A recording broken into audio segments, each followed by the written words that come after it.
Hey guys, this is Hell Hades. This is a Raid Shadow Legends video, and we have got a special guest in today. Ash, how you doing, my friend? Hades, what's up, man? I'm doing well. I'm recovering like you, man. Yeah, so we've just been on Ash's channel talking about top 5 legendaries per faction, and we sort of started off to say we're both recovering COVID cases. So, yeah, Ash, man, how it's you the feeling? COVID collab everybody's been waiting for, Hades. Yeah, we had to wait for that special moment, and it's come along now. So, absolutely, man. So look, guys, the first half of this video is actually on Ash's channel, and I'm going to pin that down below. It did go on a little while, so I would suggest grab yourself a port, some nice English cheddar, and we're going to crack on. Grab a tea. Exactly. Yeah. We are going to crack on with the rest of the factions that we didn't cover yet, starting with Orcs. So pretty much calling out the top 5 legendaries per faction as we see it. And I guess, look, guys, comment below. When do we get it right? When do we get it wrong? What's your opinion? We love to read this stuff. We always like to read the comments on this type of video. So, look, Ash, why don't you kick us off on the Orcs? Who's your number one? Yeah, man. Heck yeah. I'm going to go. So we don't necessarily go in order, starting with the obvious choice here. Yeah. I think there is an obvious one here. But I'm going to go with my personal favorite here, man, and it's Iron Brago. Iron Brago is a monster. First of all, starting with a passive instead of with his, A1, A2. Increase the defense of all allies by 10%. Of this champion's defense is amazing. It's a unique ability. There's nothing like it in the game. No better support champion than Iron Brago, really, in the game if you're looking for kind of the quintessential buffs, right? The increased defense. He has it on the A2, but increased defense for 3 turns on a 3-turn cooldown. So it's always up. Then you get the increased defense from his passive. Then you get the defense of Doom Tower battles on his aura. And then he has the provoke as well. He has decreased attack as well, as long as he's under increased defense. So again, more damage mitigation because he's always under increased defense, right? So, long story short here, I'm a big fan of Iron Brago, this guy. And he deals a lot of damage too, man. He actually hits like a beast. Yeah, his A1 and his A2 both kick out a ton of damage. We actually spoke on your channel and you said, I used to love Ultan. Yes. This guy is like Ultan Mark II. Right? He does the same sort of level of damage, but his kit is just better. It's next level. Yeah. Yeah. No, I totally agree, man. Okay, let's kick on to the next one. So I'm going to call out the obvious one. Let's get him out there. Okay. All right. Warlord. I mean, I actually think he potentially is the champion most in need of a nerf in the whole game. And I don't often call out the nerf words. I know. I tell you now, well, look, he's just too strong. He's just too strong. And you see him in every single arena, defense or offense team in Plat. If they've got him, he's in the team because of his A3. It's so crazy. AoE ability totally locks out all skills. Totally, if they're on a 5-turn cooldown, they are out for 5 turns. Yeah. And the funny thing was, they called out a buffs and nerfs list whenever they did it. It was back last year.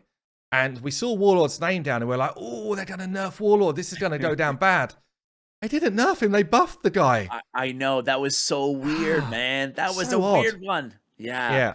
But anyway, I mean, he's got a crazy heal, block debuffs as well. He's not just about his A3, which is mental. But he's also got a lot of healing, shields, block debuffs. I mean, it's just a crazy, crazy good champion. But yeah, the A3, it's almost over the top good for me. But anyway, don't pretend I didn't say the nerf word. Don't switch off, guys. Sorry about that. Yeah, right.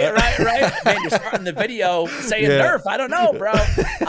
Okay, I agree with you 100%. I have nothing to add other than, Warlord is a beast.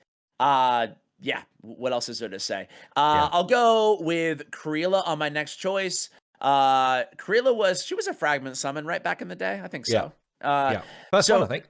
Yeah, she's so good in terms of, I mean, she's unique because she's on the A2. She's an ally attack champion. Granted, 3 random allies as opposed to 4, but it is on a 3-turn cooldown with a stun kind of leading up into it. So it makes her immediately one of the best, if not the best, can argue ally attack champions in the game. And then she has the AoE attack with the increased attack and crit rate.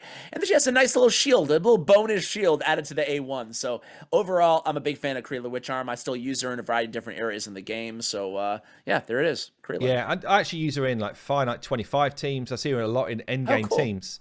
I think I would call out with Kreela if you're kind of looking at this video and you're thinking, who should I build out? It's really annoying that they made her A2 chance to ally attack almost like gated by books. So it's an 80% chance unless you book her out. And so if you don't have books to spare, it's so frustrating when you're A2 and the rest of your team are just standing there like, not this time, friend.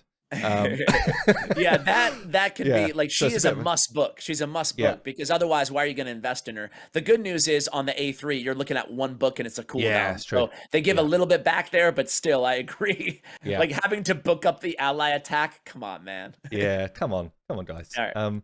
Yeah, okay. So let's go on to number 4. So I'm going to call out. Oh, this is actually quite tough. This is tough, right? There's a little cliff there. I feel. Yeah. Like. So I'm going to call out Robar. Okay. Okay. I mean, Robar smacks. He hits so hard, and since they buffed his speed to make him kind of a bit more relevant, he actually hits Trunda level damage if you get someone who does a control ability before he goes. So there is a caveat. Trunda just does it. She's like, I don't need any friends. Robar needs a friend, and if you got someone like a Kaimar who sets it up, puts out that AoE sleep, smack. This guy is a cannon coming through. So fun champion. He also just features in probably one of the funniest videos I've ever made, where before Relentless Gear was nerfed or changed, you used to be able to stack extra turns. And he literally went 21 times in a row stunning a dude. He just kept going, stunning the same dude. It was oh my god, brilliant. That's hilarious, dude. Yeah, it was so funny. I agree with you, man. I agree. Like, here's my thing with Robar, right? I have him. I haven't maxed him out, you know? So if you were me, would you build him just to try on a Kaimar team, you know, to have a Force Affinity AoE nuker? I already have, you know, like Magnar and Trunda and stuff like that, you know? I think I might try it. I think I might try it. For you, it would be a lot of fun to try. And also he's got 100% AoE drop defense. So like his A2 is actually a decent ability now since they buffed that. He's a good champion. I think he is worth like leveling out and playing around with. Yeah. It was cool to see him get that speed buff too, because 87 speed, that's criminally low. Criminally low. It was so bad. Yeah. So I'm gonna set the final one here. I think I'm gonna go somewhere where nobody expects I'll go. Right. Starting off requesting nerfs and going with very unpopular champions. Probably the most poorly reviewed legendary in the game. It's Nogdar the Headhunter, man. Tell me about this guy. I love me some Nogdar, dude. I pulled this guy, and I think like anybody who's ever pulled Nogdar, I thought, who's this guy? This is a legendary. You see the legendary, and you're like, who is this? Especially if you pulled him like when he was added to the game, because it was just no one talked about this guy. I put him in a Frenzy set. So I think the key to getting the full utility out of this dude is to put him in Frenzy plus 10% turn meter for every 5% HP lost, right? So keep that in mind when now reviewing his kit. So he has a heal on the A1, grants extra turn if he kills an enemy, okay. On the A2, attacks all enemies. After attacking, he's sacrificing 50% of his max HP, right? So we're getting all that turn meter back, right? And then he has continuous heal buffs on himself, so he's healing himself back up as well. On the A3, last rites, he's sacrificing HP equal to 50% of this champion's max HP. So again, filling his turn meter a ton, and then equalizing his HP afterwards with a target enemy. On the Headsman return, though, this is the cool passive about him. Revives him with 50% HP and 50% turn meter whenever he's killed, as long as all your allies are alive. So it doesn't matter if he's killing himself. It doesn't matter all the HP sacrifices. He's like the Energizer Bunny, Hades, in that Fury set, right? I've never used him actually. Or Frenzy, not Fury. Yeah. He's really cool to watch in the Frenzy set. He's like made for that specific artifact set. So I think he's a really fun champion. He can deal a ton of damage. It looks like he just needs, I don't know, a few sessions in the gym, and then I think. And then all of a sudden, we got something going on. Talk to Trunda about whoever she's working with, personal trainer on those legs, and maybe. But interesting. I've never seen him use that way, so that's actually a cool shout out. It's cool. Awesome. It's cool. Yeah. All right, let's move on. Demonspawn. Oof. God, this is Oh a God. crazy faction. We There are saved all the so tough many, ones for your video, man. so many good ones in here. Yeah. First one, I'm just going to have to call it out. Prince Kymar. Mm-hmm. I mean, one of the best champions in the game. AoE, clean buffs, and sleep on his A2. Great for the arena. Great for general kind of content of Doom Tower, that type of stuff. A full reset cooldown ability on his A3. He is kind of the anti-warlord of the arena meta right now. So you can build it with resistance or... and then kind of he just resets the rest of your team that have been locked out. Quite a cool set. Or he's just in every other arena team in the high end in terms of setting up your Trunders or whoever. He's just a really great champion. Good speed aura as well. If you're talking about speed running dungeons, he's pretty much in there to reset your abilities of your big hitters. He's in the biggest Hydra teams now. Like, he is there. If you think about endgame, that's your champion. And he looks freaking cool. So I 100% agree with everything you said. I think that he's probably, you can make a case he's the best Magic Affinity champion in the game. yeah, You can just use I'd him agree with that. everywhere. He's so amazing. I'll go with the super obvious choice as well, Duchess. Yeah. I mean, still class act, S tier when it comes to support champions inside Raid Shadow Legends. She has the passive, which is already mitigating damage. The kind of mini ally protect built into her kit. She has the great revive on a 4-turn cooldown. They were gonna nerf it to 5 turns, and then the community was like, no, and they didn't. And then she has block debuffs, increase attack, perfect veil, which is, again, people forget sometimes, especially new players, that perfect veil is also mitigating 15% of damage from AoE attacks. So there's just a lot of support that she's bringing to the table with amazing stats, amazing base stats, speed aura in all battles too. What else is there to say? Duchess is a beast. Beast, yeah, absolutely. And again, in most defense teams for the best plat teams in the game. Like, just not just plat level player, not just plat, but she's in other teams as well. But if you're thinking about building out teams for the most competitive part of this game, she's in most of those teams. Absolutely. Okay, then third one up. Oh man, there's so many good ones here. Oh, I'm tough. gonna pick out. I'm actually gonna pick out Drex. Now, okay. He's probably not the third best, but I think because he's actually farmable and amazing, he's got to be up there as at least a shout amazing. I love it. Yeah, I well, agree. he is. Like, I throw agree. him into Doom Tower. That's where we really kind of stood up. Like Doom Tower, all of a sudden we got a lot of complicated bosses. We're taking a lot of damage.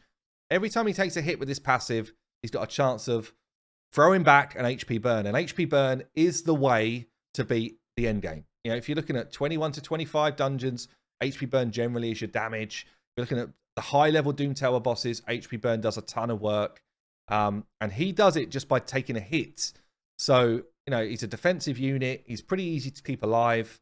And I just think he's a great champ. And he's also got a hard hit on his A2 with a chance to provoke as well. So if you're talking about waves of enemies, he's just kind of doing work there as well. So yeah, I just think class champion and great one to throw into the Bazaar. Yeah, no, I totally agree with you. Putting him in the Bazaar was a massive move, that kind of an underrated move on Plarium's part that they did that was amazing last year. So I agree with you, and you hit the nail on the head, man. When you talk about like Doom Tower, like burning is what we want to do against all those bosses for the most part. And Drexstar, there's none better. So I agree. Now it's getting like super difficult. This is the most challenging faction. I'm gonna go with the Ear the Crowned, the new champion. I just pulled her, actually. Yeah. Oh, congratulations. I don't have her, man. I wish I did, because you cannot exclude her from the list, in my opinion. She's that strong, First of all, base stats are on point. 108 speed, super fast, 24k HP. So we're starting pretty good. A lot of defense. And then she's just the queen of heals, man. She's got an AoE with a leech and a continuous heal on a random ally on the A1. We're already starting out with a great ability on the A1, right? Then we got increased defense, 3-turn cooldown with increasing duration of a continuous heal buffs, and then instantly activating the continuous heal. So you're getting an extra tick, an extra heal out of all of them. They're not depleted because she's increasing the duration as well. And then she has the cleanse and another great heal on a 3-turn cooldown on the A3. But there's more. At the start of every turn, she's placing a continuous heal on the ally. Okay. You guys get the point here. She's a beast healer.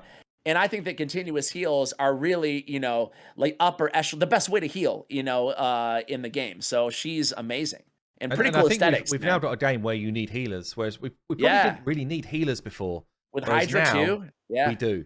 What absolutely we Well, do. And yeah, what a great champion. Yeah, really yeah, good addition. and very cool. The dagger through her, she's impaled. It's Yeah, very interesting. yeah. Yeah, yeah, cool. Anyway, Okay, next. man. On to the last one. Wow. Look, it could be Tyrant, Countess Lix, Candy, Right? Sakia. Like, there's so many good ones here. I'm gonna call out Sakia as a fairly unique You champion. say it Sakia, huh? I go Sia. You're right. I'm assuming you're right because you're Hell Well, Hades. well, I'm assuming I'm wrong because I'm Hell Hades, but I'm assuming we're both wrong. It's yeah. Sycia. Yeah, All let's right, just cool. call her Flame Either way, I Tongue. agree Flame with you. Tongue. Yeah.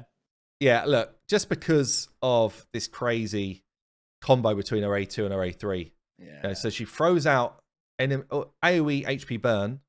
She lands it everywhere. She gets another turn. And then her A2 instantly igniting the burns as well as putting drop defense and weak. Like, it is probably the most damage you could do in an ability. Yeah. Well, certainly against Spider, like endgame you're right. Spider, it is nuts, this ability. So, Yeah. I mean, aside fun from like kit. Septimus and like on earlier stages, but you're right. I mean, yeah. watching her on Spider 25, it's just like my computer, my device can't handle the amount of like she damage. It's just like blows it up. Yeah, yeah, she just yeah. blows it up. And then the rest of her kit is actually not that bad either. Like a passive is pretty cool as well. I just feel like she's got a great kit and she was a great addition to the game. I feel bad though I know. for not calling out Candy at least. Like Candy, one of the best nukers in the game. It's pretty crazy, dude, because I was gonna say I feel bad that we're not calling out Tyrant, you know? Tyrant as well. So, Yeah, man. you know, It's that's tough. what This a is a tough faction. one, guys. What can you do? You guys Yeah. let us know in the comments. Hades viewers, who would you put your top 5 demon spawns? Yeah. And then we got okay. another big one here as well. I Undead know. Hordes next. I know it doesn't. Wow, I'm gonna start out. We picked 5. Wow, look at This this is faction. insane, man. This is insane. I'm like looking really quick to be like, oh my god, can I even pick out 5? I'm gonna start out with Nekret the Great, man. I love me some Nekret, dude. Very, very cool. He'd start out with a Void Legendary, but how can I not include Nekret? He has the Ally Protect. I mean, starting with the coolest part of his kit, in my opinion, is the Arise My Minions, which is his like 5th ability, I guess, his 6 abilities. He starts every round, so great for the arena, great anywhere that you have a fragile or more squishy champion, or just a champion that you don't want to get CC'd on your team, right? He's starting the round before anybody else goes with the block debuffs, the strengthen, and the ally protect for 6 turns, which can then lead him to go into the ally attack with that ally under ally protect. His kit just has amazing synergy to it, and he's just one of the better support champions in the game. Really just a big fan of Nekret the Great. Yeah, I love as well. I actually just love his 2 passives. They are so good. So the first passive that you just mentioned there puts all of those great buffs out. And then the second passive, when that person's taking a hit, he said, no, don't worry. You're also going to be shielded and healed. And like, it's just like, don't worry about you are not going down this turn. Don't worry about that. Yeah, totally. I actually pulled him recently. It was a really fun champion to build out. Yeah. Congrats. He's one of those champions that kind of like, he's a lot different than Krisk, but kind of like Krisk is like, you just kind of put him on a team, or Brogni, just kind of put him on a team and the team just doesn't die, you know, like it's way more difficult to kill that team. So yeah, agreed. Who you got here, man? This is tough. I'm going to come away from the Void for a second. I'm going to go with Mashald. Okay. All right. Good choice.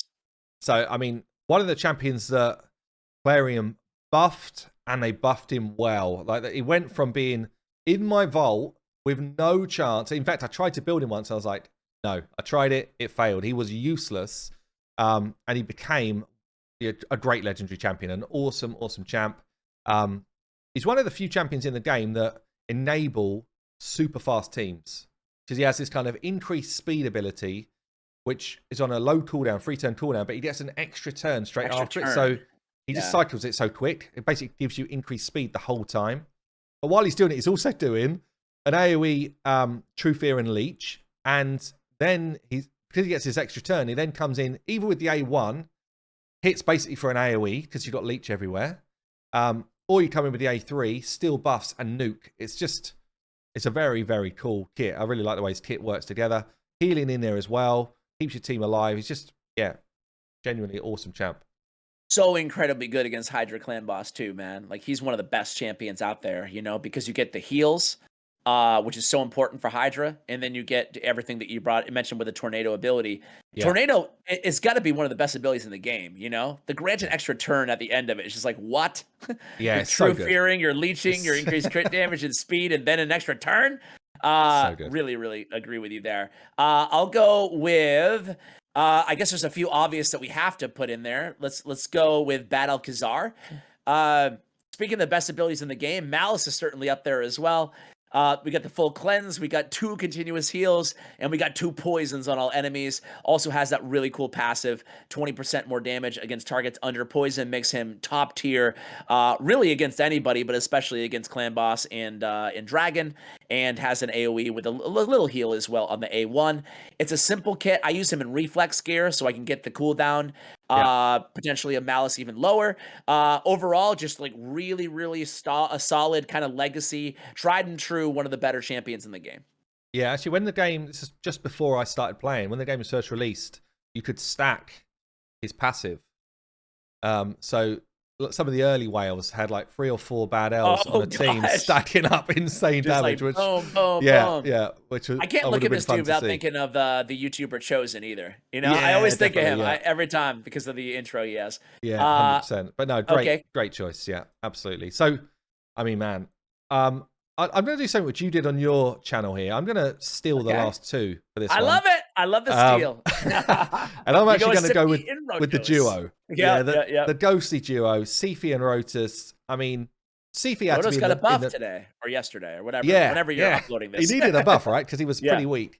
No, he's Sifi insane. Like so many great buff abilities: increased speed, block debuffs, increased defense, increased attack, increased crit rate. Like the list goes on. She's got a revive. But when she's paired with Rotus, they become ridiculous. So she's got this great passive where she's got a chance to remove fear or remove a freeze. But with Rotus, she just cleans anything off. She's like, no, just do what you like. Don't worry about that. Plus, she heals as well with a passive heal.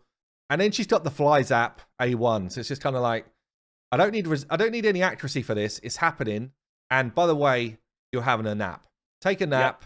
You're not having this turn. and she moves on. It's just a very cool ability. And then you pair her with Rotus. Rotus brings you damage. He's also one of the best anti-warlord champs in the game as well, because he can spiral some extra turns and get back to his main kit really quickly, which means he can just kind of wipe his way through a warlord team. But a great A3 just to kind of nuke someone down. Almost need to ignore the fact there's a block revive there, because the nerf they actually did to Rotus meant that the block revive almost never works. You have to have stolen 60,000 health before it kicks in, which is silly. But which is a shame, because that was kind of his. It's almost like a mark of his abilities. It was like that's what he was used for. But he's changed him up. He still can one-shot pretty much anyone in the game with the A3, and then follow up with a really good hit with his A2, and then an A1 that can kind of proc extra turns. So just a cool champion, I think. And the two of them together just synergize so well. And as you say, he just got a buff. I built out a Rotus in 5 minutes for a video I played earlier today. Nice. And soloed Scarab Boss. Whoa! Okay, I gotta try that. Regen set. Just soloed the Scarab Boss pretty damn comfortably. So there we go. So that's my two. But the thing with this faction, I gotta try that out, man. Yeah, is we've called out 5, and it feels bad to have not mentioned Nephril, and Eurost. So I know Eurost is a Doom Tower champ, but he's also Mr. Solo Scarab Boss, no problem. He is, and he's got a crazy kit as well. But no, I think that all day.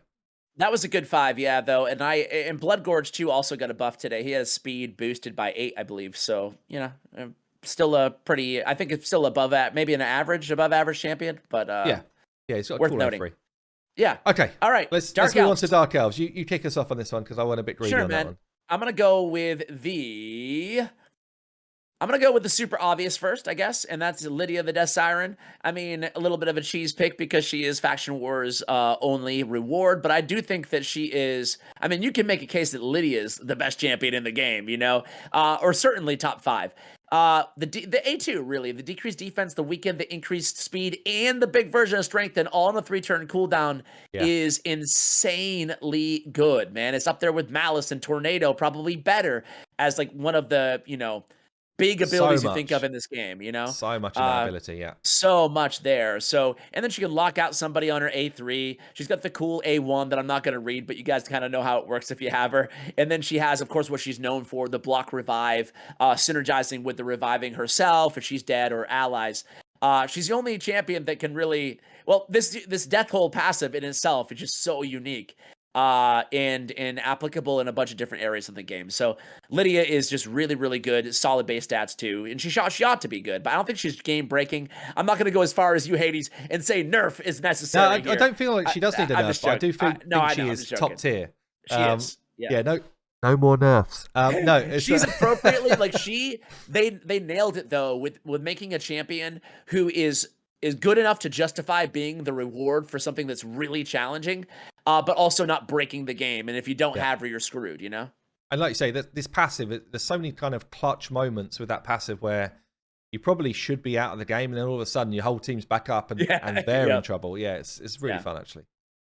Okay, cool. Good first one. So let's get on to my first pick. You know what? I'm going to call out Foley.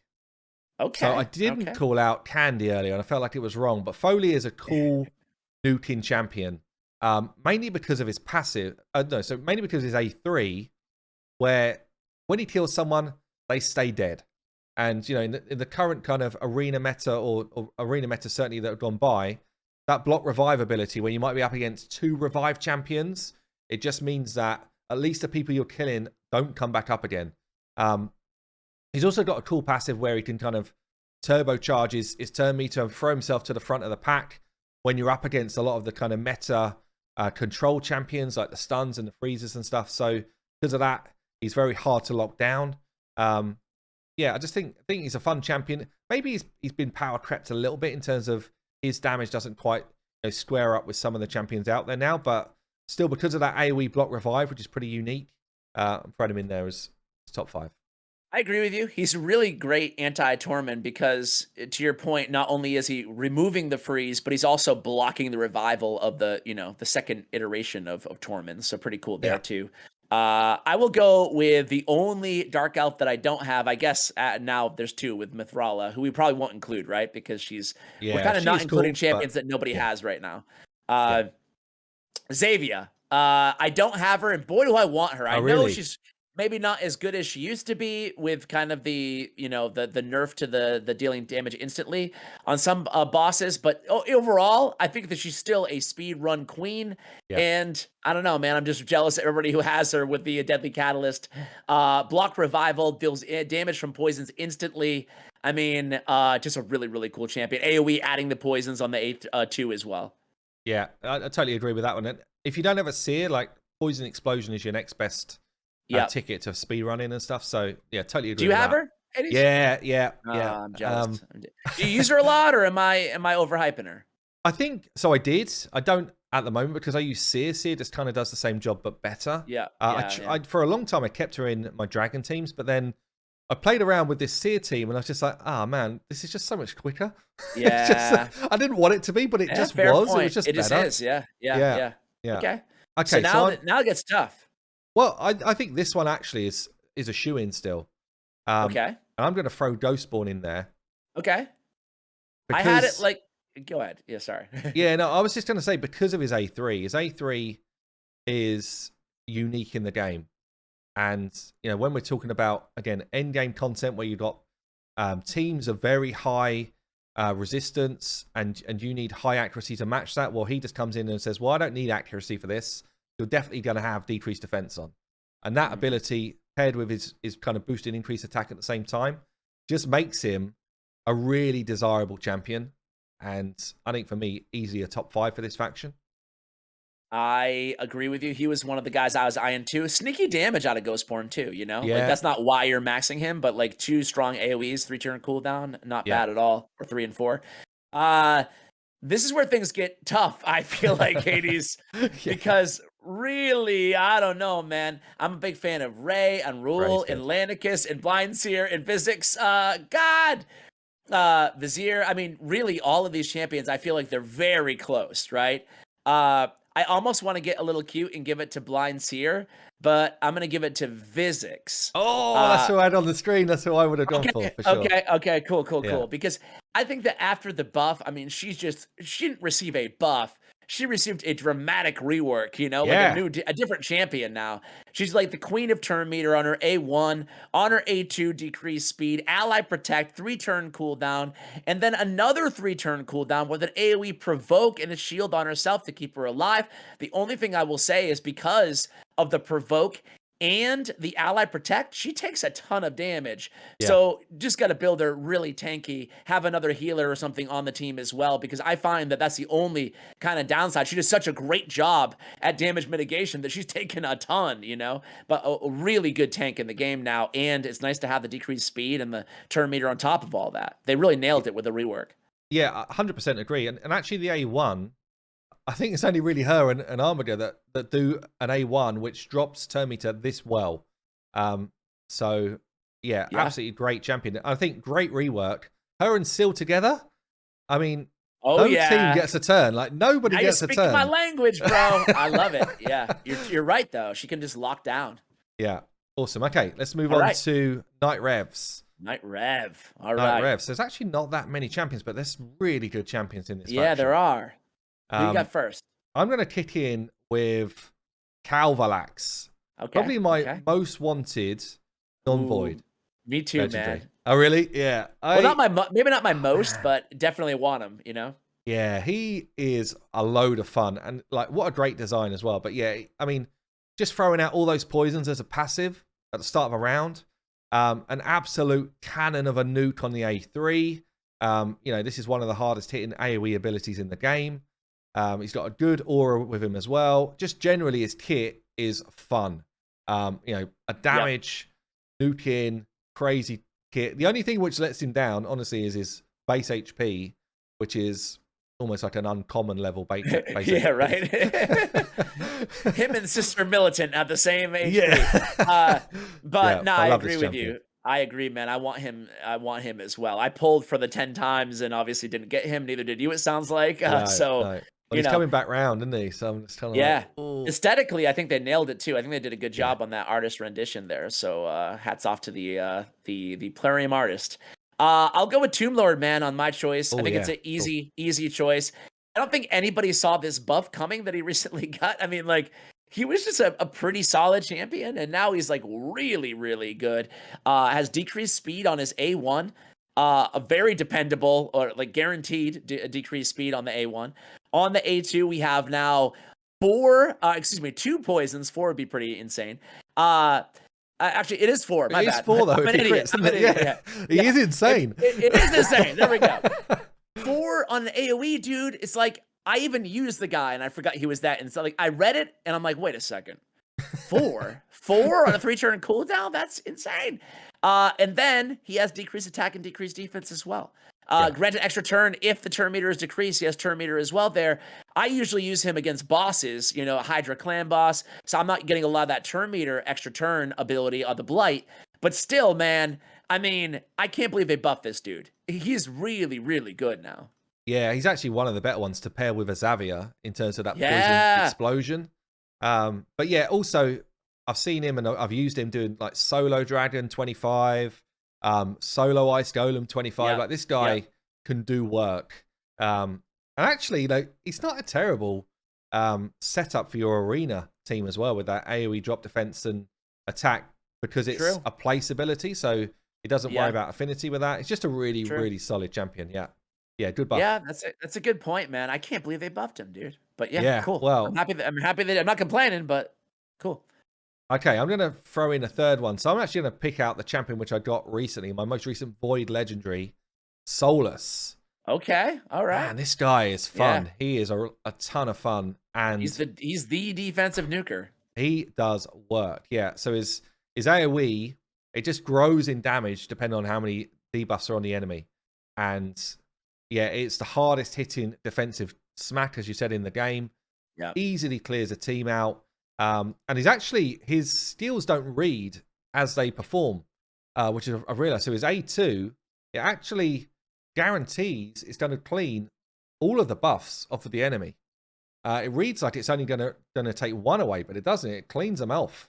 So I don't know if there's some weirdness in this code in here, but he definitely learned to promote as well. I didn't know that. Yeah, I didn't know that. This kit does I not have work him and I use him. I didn't even realize that. Yeah, no, I didn't either. People were writing in the comments. I was like, oh, let me try it out, and it's totally right. Wow. He is better than this kit reads. Very cool. So yeah, he's my top void in this one. But I mean, damn. Okay. What a list. Okay, I'm gonna go with one of my top voids. I'm gonna go with Whirlwind Frostking, another champion that honestly received quite a substantial buff when he was introduced to the game. I think it was 2019 Battle Pass. He was kind of like a kind of underwhelming void. Like he's maybe legendary kit, but not a void legendary. And people were kind of down on the champion overall, but they really reworked him in a massive way. They gave him an aura, which is one of the best for Doom Tower, defense and 40% in Doom Tower battles. 40%, right? Yeah. And then they reduced the cooldown of his A3 to a 3-turn, so he's adding the big version of Strengthen and increased defense on a 3-turn cooldown. And then he has the AoE decreased crit damage, increasing and decreasing crit damage. There we go. And decreasing accuracy that they added. They also added they cannot be resisted. Yeah, so now in a 3-turn cooldown, we have decreased accuracy that can't be resisted. And then we have a freeze. They also reworked the A1. So now, I don't know, you guys, I forgot what they changed about the A1, but now it's better as well. Whirlum, though, like now is a really, really solid support champion who brings even more than just support to the table. And actually, alongside it, they introduced Bommel, and he is so good for Bommel. So he's on my Bommel team, my main Bommel team. Yeah. Debuffs can't be resisted on that decreased accuracy. He can also throw out the freeze on the bombs. I believe, can he? I think he can. He does. He does throw him out, and I think it was Scratch who came on my channel and was just like, he's like, build this team for Bomb 80 on Secret Room on Doom Tower Hard, and I was like, man, this guy is a monster. You know, it's the first time I actually used him outside of just like messing around with him, you know, and Faction Wars. But yeah, I think he's a really solid champion now. Okay, cool. Well, I hate to do this because I'm just going to throw out another void, but I cannot ignore Hedgie. I can't not talk about Hedgie in the top 5, and he's unique. He's got this passive where he will always go first. Again, he's the type of champion that we just see in the best teams in the kind of plat level arena.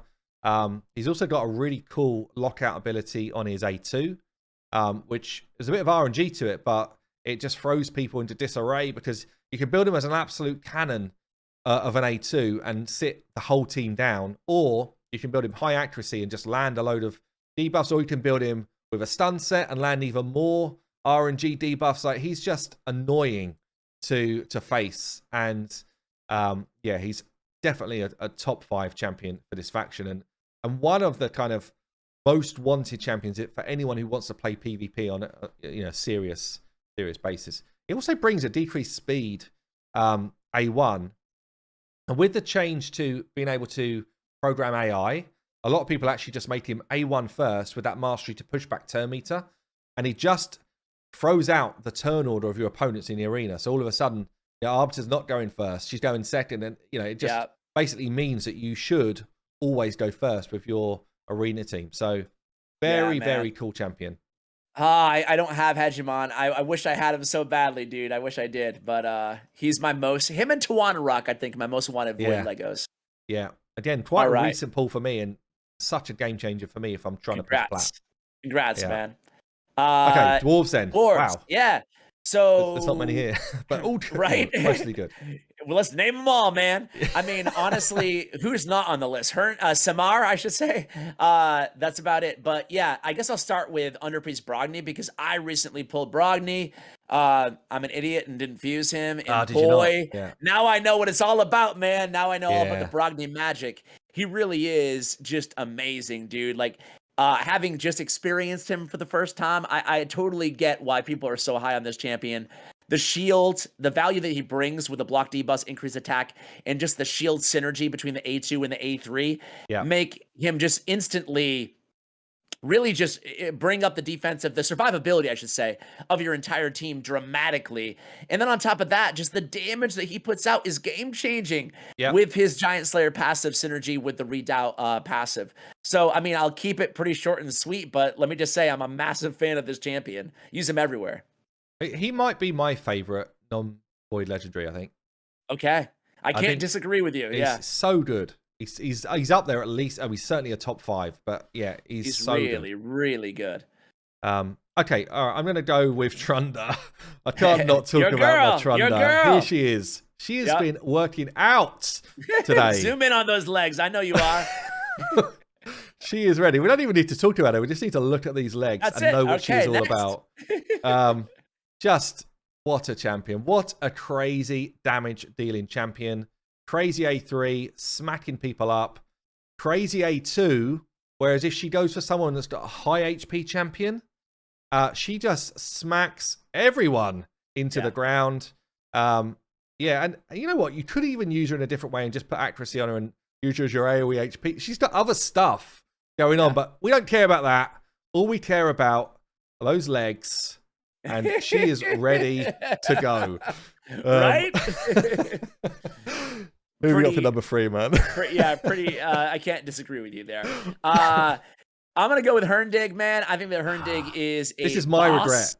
Brogni was yours. This is mine. I didn't choose this guy. I pulled him on my free-to-play, man. I got so lucky pulling him, and let me tell you, man, he's just a boss, right? He deals a lot of damage. He has extra turn, depending if you kill an enemy on his A1 from the Stasis Strike, which is his incredible A3 ability. On the A2, though, we have decreased defense, a ton of damage, and decreased accuracy on a 3-turn cooldown. And then it just keeps getting better. With the Stasis Strike, we're fully depleting the target's turn meter. We're attacking all enemies as long as it's critical. The AoE places a weaken, also an HP burn if their turn meter are below, 30%. This is on a 4-turn cooldown, man. And then how did I not fuse this guy? Like, right? I don't know what was going through my mind when I didn't fuse this guy. And you're like, wow, man, this is insane. And then it gets better because the passive fills his turn meter every time he's hit. Occurs once per hit, fills the champion's turn meter by 20% whenever an ally dies. So just constantly like the Energizer Bunny pumping this dude up to do more of all the things that he does so amazingly. Yeah, I can't even disagree. I can't believe I didn't fuse that guy. No idea what was going through my mind when I decided not to. Well, you know what? I think at first glance, a lot of people are just like, okay, so another decrease defense champion, a little turn meter, but there's so much more to it than that. But so Herndig. Okay. Let's go for number 4. Getting a little tough here. Yeah. I mean, this is a great faction. Like across the board, this is a great faction. Like Samar, you could say, well, he was the first guy that really started to beat up Bommel. I'm going to call out Morley though. Yeah. And good call out. I just feel like an AoE provoke is cool. A revive with a block damage is pretty cool. But the main thing about her is this passive. And again, it's a unique passive in the game. She was for a long time the best anti-hedgy champion in the game. Yep. So as soon as she takes a hit of any kind, she's pumping your team's turn meter forward as if you've got like an arbiter giving you your increased turn meter. That's what she does. Great base stats as well. She doesn't hit very hard. She's literally in there as a support unit, but she does that job really, really well. And with this passive, she does cycle through your team's turns a lot quicker in normal content as well, not just the arena. But I actually feel like Morley is kind of underrated. If you land a 2-turn provoke, that is devastating to deal with. Like, that is so hard for the enemy to deal with that. It's a shame it's on a chance, but I mean, it's still really solid. I agree, and she's so fast too that I used her in a similar way to kind of a I don't know, like a Warlord or a Kymar as a CC champion in the arena for a long time, and it's so handy to have both the passive, as you said, and just have a revival on that same kit with such a strong provoke. It's just like a unique champion who's I agree with you, a little underrated. Okay, man. Who's your 5? My number 5, I gotta go with Tormund, man. I mean, nothing against the other champions; they're all great in their own ways. But Tormund, to me, is just amazing. He has the defense in all battles by 33%, so a great aura, one of the best in the game. He has the AoE on the A1, which is pretty solid with the freeze. He has that amazingly annoying passive that's so notorious for the arena, that's freezing everybody whenever their turn meter fills and everything else. He's got an AoE. Well, you can see the A3. He's bringing a lot of different weird synergies to the so much table. stuff, He's yeah. got provoke. He's on enemies not under freeze, block buffs on enemies under freeze. He's doing a lot, and he has a hard hitting A2 with a full buff remover on the A2. So man, this guy is great. Like when I first pulled Tormund, because I did not fuse him either. He's another one of my fusion mistakes. I kind of underestimated how much overall potential he has beyond just arena freezing, you know? Yeah. I think for so long I'm like, Torment, he's gonna freeze me, blah blah blah, when I get a buff or a turn meter or whatever. But now it's just like, wow, this guy's like really good everywhere, you know? And the thing as well with this guy is you pair him with an HP burn, and his kits, it's almost like it's a new kit. And people don't tend to realize it, but when he's got an HP burn out there, the rest of his kit is turbocharged. It is crazy good. Yeah. So yeah, no, I totally agree, man. I mean, even on the, you're totally right there. That's a good point, a call out there, because even on his A3, you get to decrease the cooldown of one random skill of each ally by 1 turn for each enemy attacked under the freeze and HP burn. So if you can have both, and he has the freeze in his own kit, I mean, you just, like you said, you're just like a snowball of rolling momentum and synergy. His A1 just keeps pumping. Like every time someone's it just keeps throwing out freezes on his A1. More and freezes. The freeze with the burn makes him do another one, another A1. It's just like, this guy is a really fun champ. Yeah. He's one of those champions that a lot of people have, but his kit's so good that you almost forget some things that he does, you know, because he's doing so much. But cool. All right, Shadowkin, our last faction. Last faction, Shadowkin. If you're still with us, well done. Yeah, let's do it. Yeah, how's that cheese? All right, let's do it. So, I guess, let me start there. Let me start with, I'm going to start with Ninja. And this is going to be sad for people that didn't play the game when Ninja was free. I don't even mention that, Hades. I don't even mention that new players don't have him, because it's kind of awkward. I wish they would allow him to be at least pulled by shards, don't you? I think this champion is really like, I'm good. Biased. But selfishly, I kind of like these limited edition. You're in the club. You're in the club. If you're a new player, then don't hold it against me. Yeah, I mean, Ninja for me. I mean, on the free to play, he transformed. He's amazing. The account. He transformed how quickly I could do content. He pumps out damage with his A2. He's got a great AoE freeze on his A3, which also cools down his A2. Cool passive as well for long fights. It doesn't really factor anything other than clan boss, but if you get him going on a clan boss team, he is doing work. He does so much damage. So yeah, Ninja for me is an awesome, awesome champion. Yeah, I think that I can't say enough good things about Ninja. He is a beast. Yeah. And again, just because he was free for everybody, which in maybe 2 years from now might be like, he might be a really valuable, legacy type thing, right? But right now, I feel like everybody kind of has him.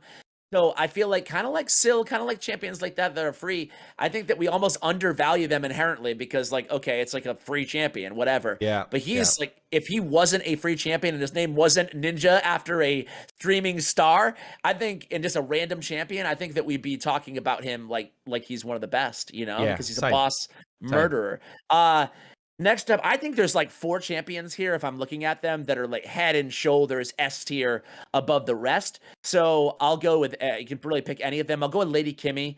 Lady Kimmy is incredible, one of the fastest champions in the game. Base stats are just out of this world. She has turn meter on the A1, fill and depletion. She has 2 strong AoEs, one on a 4-turn, one on a 3-turn. The 3-turn has decreased accuracy, decreased speed, also decreased turn meter. Unbelievable, right? Yeah. On the other AoE, she's almost doing the opposite. She's filling turn meter, increased accuracy, increased speed, and then she's removing buffs from enemies. She's doing so much. So much in her kit, isn't right? There's just so much going on. Yeah. Right. Awesome, and then awesome look at the passive too. Whenever this champion places a debuff, decreases target enemy's turn meter by 5% for each debuff placed. So we have the built-in amazing passive of more turn meter control. Whenever the champion receives a debuff, fills their turn meter by 5% for each debuff received. So again, like this is just an amazing synergy between all the abilities in her kit, which really adds up to be one of the better champions in the game, Yeah, I feel like on your channel, we talked about Lissandra being one of the speed freaks of the game, like one of the best turn meter manipulators in the game. Lady Kimmy's in there as well in terms of manipulating turn meter in your favor and doing it adversely for the enemy team. whilst also bringing other buffs. Great champion, easily a top 5. Probably could even be, I mean, her and Ninja, I think, stand above the rest in terms of this faction. But okay, I have one more in that category. You might go with her next, or him. Well, I mean, saying that, you did say 4, and I'd say Koku is a really cool champion, a really great addition. One of my kind of most wanted non-voids for sure. So yeah, I mean, she's got a weaken on her A1, which is pretty cool. But she's got this AoE ability on her A2, decrease attack. They changed it when they first released it. It was kind of weird. It didn't. There was no point in there being a kind of burn mechanic to it, but they fixed that now. So if someone else is playing the decrease attack, then she can place an HP burn, which becomes then a crazy good ability on an A2. Having the kind of 2 things side by side as a choice. And then she's got the ally protection for 2 turns, block damage on herself. So she's protecting all of them from their damage whilst not taking that damage herself. Really cool kit. Synergizes really well together. And then she's got this passive, which is good as well. I always kind of say this, actually. I've been saying this a lot recently. Champions which are underwhelming, it's normally because they don't have some sort of funky, fun passive going on. Like, True.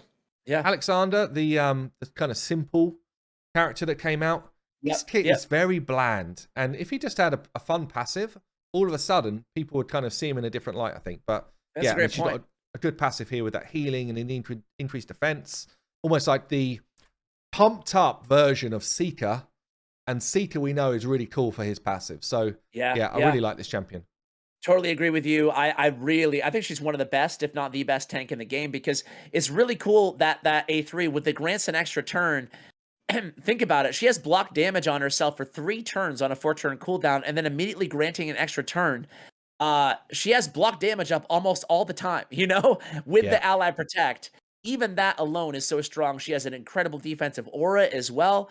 She's really, really good. Really a big fan of her. I'm going to go with Rio Bone Spear, man. Rio is a boss. She's so... You can't say enough good things about this champion. Continuous heals on the A1, on the A2, every debuff known to man. Actually, a lot of damage, too, like insane multiplier on this. With a stun, HP burn, decreased defense, weaken attack. You name it, she's got it, right? So a great boss debuffer. And also... rare do we have such an amazing healer, such an amazing support champion with block debuffs and a full cleanse, and have all those debuffs. Against bosses, that's really incredible. When receiving any debuff, instantly transfers them from this champion back to the attacker, right? It happens every 3 turns on that passive as well. So just like as you were mentioning, passives being so, I guess crucial as that cherry on top of the kit. Definitely Rio has that as well, but overall, just a really, really strong support champion.